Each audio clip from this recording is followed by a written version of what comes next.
ਸਤਿ ਸ਼੍ਰੀ ਅਕਾਲ ਜੀ ਸਾਰਿਆਂ ਨੂੰ। ਤੇ ਚੈਨਲ ਪੰਜਾਬੀ ਇਨਫੋ ਤੇ ਇੱਕ ਹੋਰ ਨਵੀਂ ਜਾਣਕਾਰੀ ਵਾਲੀ ਵੀਡੀਓ ਦੇ ਵਿੱਚ ਤੁਹਾਡਾ ਸਭ ਦਾ ਸਵਾਗਤ ਹੈ। ਸੋ ਅੱਜ ਦੀ ਇਸ ਵੀਡੀਓ ਦੇ ਵਿੱਚ ਆਪਾਂ ਅਜਿਹੇ 10 ਦੇਸ਼ਾਂ ਦੀ ਗੱਲ ਕਰਾਂਗੇ ਜਿਨ੍ਹਾਂ ਦੇ ਵਿੱਚ ਗਰੀਬੀ ਬਹੁਤ ਜ਼ਿਆਦਾ ਹੈ ਤੇ ਉਹ ਸਭ ਤੋਂ ਗਰੀਬ ਦੇਸ਼ ਮੰਨੇ ਜਾਂਦੇ ਹਨ। ਤੇ ਇਹਨਾਂ 10 ਦੇਸ਼ਾਂ ਦਾ ਘਰੇਲੂ ਉਤਪਾਦ ਜਾਣੀ ਕਿ ਜੋ ਉਹਨਾਂ ਨੂੰ ਕਿਸੇ ਵੀ ਤਰ੍ਹਾਂ ਦੇ ਸਾਧਨਾਂ ਤੋਂ ਮੁਨਾਫਾ ਹੁੰਦਾ ਹੈ, ਉਹਦੀ ਆਮਦ ਹੁੰਦੀ ਹੈ ਦੇਸ਼ ਦੀ, ਜਾਂ ਆਪਾਂ ਉਸ ਦੇਸ਼ ਦੀ ਅਰਥ ਵਿਵਸਥਾ ਕਹਿ ਦਈਏ, ਤਾਂ ਉਹ ਦੁਨੀਆ ਦੇ ਸਭ ਤੋਂ ਅਮੀਰ ਵਿਅਕਤੀ ਬਿੱਲ ਗੇਟਸ ਦੀ ਕੁੱਲ ਜਾਇਦਾਦ ਦੇ ਬਰਾਬਰ ਵੀ ਨਹੀਂ ਹੈ। ਤੇ ਇਸ ਲਿਸਟ ਵਿੱਚ ਜੋ ਵੀ 10 ਦੇਸ਼ ਸ਼ਾਮਲ ਕੀਤੇ ਗਏ ਨੇ ਤਾਂ ਉਹਨਾਂ ਦੇਸ਼ਾਂ ਦੇ ਵਿੱਚ ਉਸ ਦੀ ਜਨਸੰਖਿਆ ਦਾ ਜ਼ਿਆਦਾਤਰ ਹਿੱਸਾ ਗਰੀਬੀ ਰੇਖਾ ਤੋਂ ਹੇਠਾਂ ਆਪਣਾ ਜੀਵਨ ਬਤੀਤ ਕਰ ਰਿਹਾ ਹੈ। ਤਾਂ ਇਸ ਦੇ ਵਿੱਚ ਨੰਬਰ 1 ਤੇ ਜਿਹੜਾ ਦੇਸ਼ ਆਉਂਦਾ ਹੈ ਉਹ ਹੈ ਹੈਤੀ। ਗਰੀਬੀ ਦਰ ਇਸ ਦੇਸ਼ ਦੇ ਵਿੱਚ 77% ਹੈ, ਜਾਣੀ ਕਿ ਕੁੱਲ ਦੇ ਜਿੰਨੀ ਆਬਾਦੀ ਹੈ ਤਾਂ ਉਸ ਦਾ 77% ਹਿੱਸਾ ਗਰੀਬੀ ਰੇਖਾ ਤੋਂ ਹੇਠਾਂ ਰਹਿ ਰਿਹਾ ਹੈ। ਤੇ ਇਸ ਦੇਸ਼ ਦੀ ਕੁੱਲ ਜਨਸੰਖਿਆ 1.6 ਕਰੋੜ ਹੈ।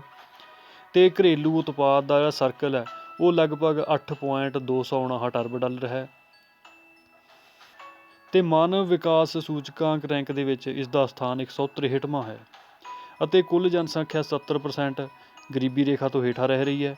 59% ਜਨਸੰਖਿਆ ਅਜਿਹੀ ਹੈ ਜਿਸ ਦੀ ਲਗਭਗ $2.25 ਪ੍ਰਤੀ ਦਿਨ ਦੀ ਕਮਾਈ ਹੈ। ਤੇ 24% ਜਨਸੰਖਿਆ ਅਜਿਹੀ ਹੈ ਜਿਹਦਾ $1 ਪ੍ਰਤੀ ਦਿਨ ਉਸ ਦੀ ਕਮਾਈ ਹੈ। ਤਾਂ ਇਸ ਕਰਕੇ ਇਸ ਦੇਸ਼ ਨੂੰ ਸਭ ਤੋਂ ਜ਼ਿਆਦਾ ਗਰੀਬ ਦੇਸ਼ ਪੂਰੀ ਦੁਨੀਆ ਦੇ ਵਿੱਚ ਮੰਨਿਆ ਗਿਆ ਹੈ। ਤੇ ਦੂਜੇ ਨੰਬਰ 'ਤੇ ਜੋ ਦੇਸ਼ ਆਉਂਦਾ ਹੈ ਉਹ ਹੈ ਇਕਵੈਟੋਰੀਅਲ ਗਿਨੀ। ਇਸ ਦੇਸ਼ ਦੀ ਗਰੀਬੀ ਦਰ 76.8 ਹੈ ਅਤੇ ਜਨਸੰਖਿਆ 12.22 ਲੱਖ ਹੈ। ਤੇ ਘਰੇਲੂ ਉਤਪਾਦ ਲਗਭਗ 11.638 ਅਰਬ ਡਾਲਰ ਦਾ ਹੈ। ਤੇ ਮਾਨਵ ਵਿਕਾਸ ਸੂਚਕਾਂਕ ਰੈਂਕ ਇਸ ਦਾ 183ਵਾਂ ਸਥਾਨ ਹੈ। ਤੇ ਅਫਰੀਕਾ ਮਹਾਂਦੀਪ ਦਾ ਹੀ ਇੱਕ ਦੇਸ਼ ਹੈ। ਤੇ ਇਸ ਦੇਸ਼ ਦੀ ਕੁੱਲ ਜਨਸੰਖਿਆ ਦਾ 76.8 ਜਨਸੰਖਿਆ ਗਰੀਬੀ ਰੇਖਾ ਤੋਂ ਹੇਠਾਂ ਰਹਿੰਦੀ ਹੈ। ਤੇ ਇਸ ਦੇਸ਼ ਦੇ ਵਿੱਚ ਤੇਲ ਦੇ ਵੀ ਕਾਫੀ ਭੰਡਾਰ ਪਾਏ ਜਾਂਦੇ ਹਨ, ਪਰ ਫਿਰ ਵੀ ਇਸ ਦੇ ਬਾਵਜੂਦ ਇਹ ਦੇਸ਼ ਗਰੀਬੀ ਰੇਖਾ ਤੋਂ ਹੇਠਾਂ ਆਪਣਾ ਜੀਵਨ ਬਤੀਤ ਕਰ ਰਿਹਾ ਹੈ। ਤੇ ਤੀਜੇ ਨੰਬਰ 'ਤੇ ਜੋ ਦੇਸ਼ ਆਉਂਦਾ ਹੈ ਉਹ ਹੈ ਜ਼ਿੰਬਾਬਵੇ। ਇਸ ਦੇਸ਼ ਦੀ ਗਰੀਬੀ ਦਰ 72% ਹੈ।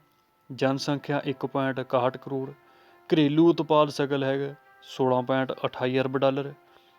ਤੇ ਮਾਨਵ ਵਿਕਾਸ ਸੂਚਕਾਂਕ ਰੈਂਕ ਦੇ ਵਿੱਚ ਇਸ ਦਾ ਸਥਾਨ 154ਵਾਂ ਹੈ। ਤੇ ਆਪਾਂ ਇਹ ਕਲਪਨਾ ਕਰ ਸਕਦੇ ਹਾਂ ਕਿ ਅਜਿਹਾ ਦੇਸ਼ ਜਿਸ ਦੇ ਵਿੱਚ 72% ਜਨਸੰਖਿਆ ਗਰੀਬੀ ਰੇਖਾ ਤੋਂ ਹੇਠਾਂ ਰਹਿ ਰਹੀ ਹੈ ਤੇ ਉਹ ਦੇਸ਼ ਹਾਈਪਰ ਇਨਫਲੇਸ਼ਨ ਦੀ ਸਮੱਸਿਆ ਨਾਲ ਗੁਜ਼ਰ ਰਿਹਾ ਹੈ। ਤੇ 2008 ਵਿੱਚ ਇਸ ਦੇਸ਼ ਵਿੱਚ ਗਰੀਬੀ ਪੱਧਰ ਇੰਨਾ ਥੱਲੇ ਡਿੱਗ ਗਿਆ ਸੀ ਕਿ $1 ਅਮਰੀਕੀ ਦਾ ਮੁੱਲ ਇੱਥੇ 4 ਲੱਖ ਜ਼ਿੰਬਾਬਵੇ ਡਾਲਰ ਦੇ ਕਰੀਬ ਪਹੁੰਚ ਗਿਆ ਸੀ। ਭਾਵ $1 ਅਮਰੀਕੀ ਜ਼ਿੰਬਾਬਵੇ ਦੇ ਵਿੱਚ ਆ ਕੇ 4 ਲੱਖ ਜ਼ਿੰਬਾਬਵੇ ਡਾਲਰ ਦੇ ਕਰੀਬ ਪਹੁੰਚ ਜਾਂਦਾ ਸੀ। ਤਾਂ ਇਸ ਤੋਂ ਅੰਦਾਜ਼ਾ ਲਗਾਇਆ ਜਾ ਸਕਦਾ ਹੈ ਕਿ ਇਹ ਦੇਸ਼ ਕਿੰਨੀ ਗਰੀਬੀ ਦਾ ਦੌਰ ਦੇਖ ਚੁੱਕਿਆ ਹੈ। ਤੇ ਚੌਥੇ ਨੰਬਰ 'ਤੇ ਜੋ ਦੇਸ਼ ਆਉਂਦਾ ਹੈ ਕਾਂਗੋ, ਜਿੱਥੇ ਗਰੀਬੀ ਦਰ 71.3% ਹੈ ਤੇ ਜਨਸੰਖਿਆ 8.22 ਕਰੋੜ। ਸਕਲ ਘਰੇਲੂ ਉਤਪਾਦ 41.98 ਡਾਲਰ ਦੇ ਕਰੀਬ ਹੈ। ਤੇ ਪ੍ਰਤੀ ਵਿਅਕਤੀ ਆਮਦ $474 ਸਾਲਾਨਾ ਹੈ। ਤੇ ਮਾਨਵ ਵਿਕਾਸ ਸੂਚਕਾਂਕ ਰੈਂਕ ਦਾ ਇਸ ਦਾ ਸਥਾਨ 176ਵਾਂ ਹੈ। ਤੇ ਇਸ ਦੇਸ਼ ਦੇ ਵਿੱਚ ਵੀ ਗਰੀਬੀ ਦਾ ਪੱਧਰ ਬਹੁਤ ਜ਼ਿਆਦਾ ਹੈ। ਤੇ ਸਵਾਸਥ ਅਤੇ ਸਿੱਖਿਆ ਦੇ ਖੇਤਰ ਵਿੱਚ ਇਸ ਦੇਸ਼ ਦੀ ਹਾਲਤ ਬਹੁਤ ਖਰਾਬ ਹੈ। ਤੇ ਇਸ ਦੇਸ਼ ਦੇ ਵਿੱਚ 1000 ਬੱਚੇ ਪੈਦਾ ਹੋਣ ਦੇ ਪਿੱਛੇ 111 ਬੱਚੇ ਅਜਿਹੇ ਹੁੰਦੇ ਹਨ ਜਿਹੜੇ ਕਿ ਆਪਣਾ ਪਹਿਲਾ ਜਨਮ ਦਿਨ ਮਨਾਉਣ ਤੋਂ ਪਹਿਲਾਂ ਹੀ ਮਰ ਜਾਂਦੇ ਹਨ। ਤੇ 5ਵੇਂ ਨੰਬਰ 'ਤੇ ਜੋ ਦੇਸ਼ ਆਉਂਦਾ ਹੈ ਉਹ ਹੈ ਸਵਾਜ਼ੀਲੈਂਡ, ਜਿਸ ਵਿੱਚ ਗਰੀਬੀ ਦਰ 69.2% ਹੈ। ਜਨਸੰਖਿਆ 10.67 ਲੱਖ ਤੇ ਘਰੇਲੂ ਸਕਲ ਉਤਪਾਦ ਹੈ 3.938 ਅਰਬ ਡਾਲਰ। ਤੇ ਮਾਨਵ ਵਿਕਾਸ ਸੂਚਕਾਂਕ ਰੈਂਕ ਦੇ ਵਿੱਚ ਇਹਦਾ 148ਵਾਂ ਸਥਾਨ ਹੈ। ਤੇ ਇਹ ਦੇਸ਼ ਅਫਰੀਕਾ ਮਹਾਂਦੀਪ ਦੇ ਦੱਖਣ ਵਿੱਚ ਸਥਿਤ ਹੈ। ਤੇ ਦੇਸ਼ ਦੀ ਵੀ ਗਰੀਬੀ ਪੱਧਰ ਬਹੁਤ ਜ਼ਿਆਦਾ ਹੇਠਾਂ ਡਿੱਗ ਚੁੱਕਿਆ ਹੈ ਤੇ ਜਿਸ ਕਰਕੇ ਇਸ ਦੇਸ਼ ਇਹਨੂੰ ਕਾਫੀ ਪਛੜਿਆ ਹੋਇਆ ਮੰਨਿਆ ਜਾਂਦਾ ਹੈ। ਤੇ ਸਿਹਤ ਅਤੇ ਸਿੱਖਿਆ ਪ੍ਰਣਾਲੀ ਦੀ ਘਾਟ ਇਸ ਦੇਸ਼ ਦੇ ਵਿੱਚ ਬਹੁਤ ਜ਼ਿਆਦਾ ਹੈ। ਤੇ ਇਸ ਸਵਾਜ਼ੀਲੈਂਡ ਇੱਕ ਅਜਿਹਾ ਦੇਸ਼ ਹੈ ਜਿਸ ਦੇ ਵਿੱਚ ਸਭ ਤੋਂ ਜ਼ਿਆਦਾ HIV ਜਾਣੀ ਕਿ ਏਡਜ਼ ਦੇ ਰੋਗੀ ਪਾਏ ਜਾਂਦੇ ਹਨ। ਤੇ 6ਵੇਂ ਨੰਬਰ 'ਤੇ ਜੋ ਦੇਸ਼ ਆਉਂਦਾ ਹੈ ਉਹ ਹੈ ਇਰੀਟਰੀਆ। ਇਸ ਦੇਸ਼ ਦੀ ਗਰੀਬੀ ਦਰ 69% ਹੈ। ਜਨਸੰਖਿਆ 58.69 ਲੱਖ। ਘਰੇਲੂ ਸਕਲ ਉਤਪਾਦ 6.5 ਅਰਬ ਡਾਲਰ ਤੇ ਮਾਨਵ ਵਿਕਾਸ ਸੂਚਕਾਂਕ ਰੈਂਕ ਵਿੱਚ ਇਸ ਦਾ ਸਥਾਨ 186ਵਾਂ ਹੈ।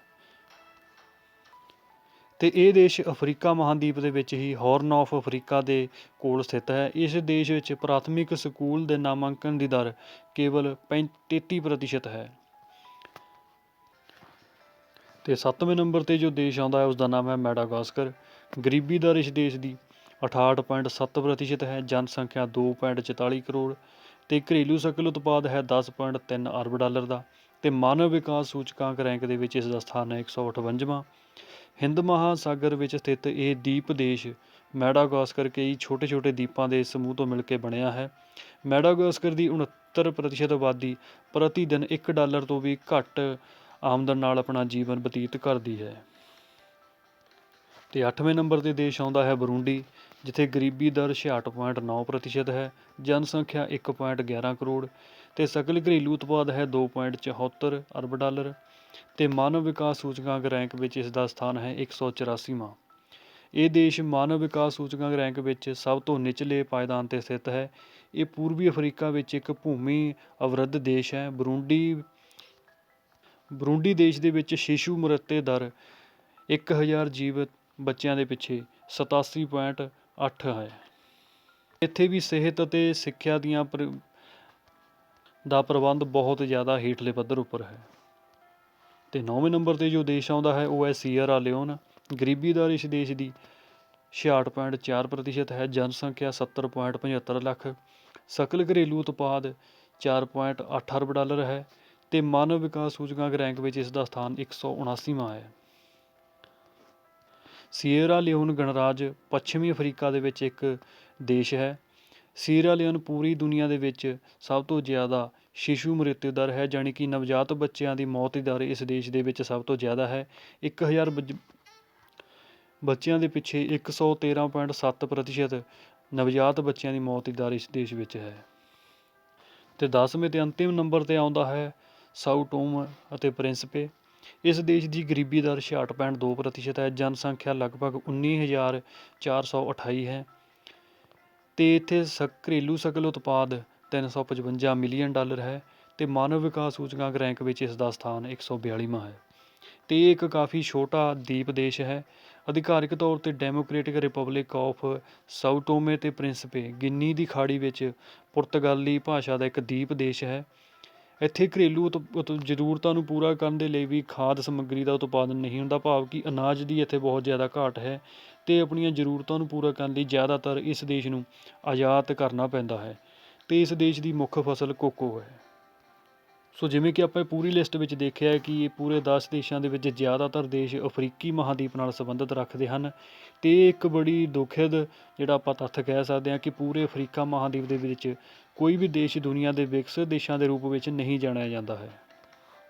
ਅਤੇ ਅਫਰੀਕੀ ਮਹਾਂਦੀਪ ਦੇ ਦੇਸ਼ਾਂ ਦਾ ਪਿਛੜੇਪਣ ਦਾ ਹੋਣ ਦਾ ਮੁੱਖ ਕਾਰਨ ਇਹ ਹੈ ਕਿ ਵਿਕਸਿਤ ਦੇਸ਼ਾਂ ਦੁਆਰਾ ਜਦੋਂ ਇੱਥੇ ਸ਼ਾਸਨ ਕੀਤਾ ਜਾਂਦਾ ਸੀ ਤਾਂ ਜਦੋਂ ਉਹ ਆਪਣਾ ਸ਼ਾਸਨ ਛੱਡ ਕੇ ਗਏ ਤਾਂ ਉਸ ਸਮੇਂ ਜੋ ਭੂਮੀ ਵਿਭਾਜਨ ਕੀਤਾ ਗਿਆ ਤਾਂ ਉਸ ਦੇ ਕਾਰਨ ਕਬੀਲੇ ਹਮੇਸ਼ਾ ਤੋਂ ਹੀ ਪੁਰਾਣੇ ਸਮੇਂ ਤੋਂ ਇੱਕ ਦੂਜੇ ਨਾਲ ਜ਼ਮੀਨ ਦੇ ਲਈ ਲੜਦੇ ਆ ਰਹੇ ਨੇ।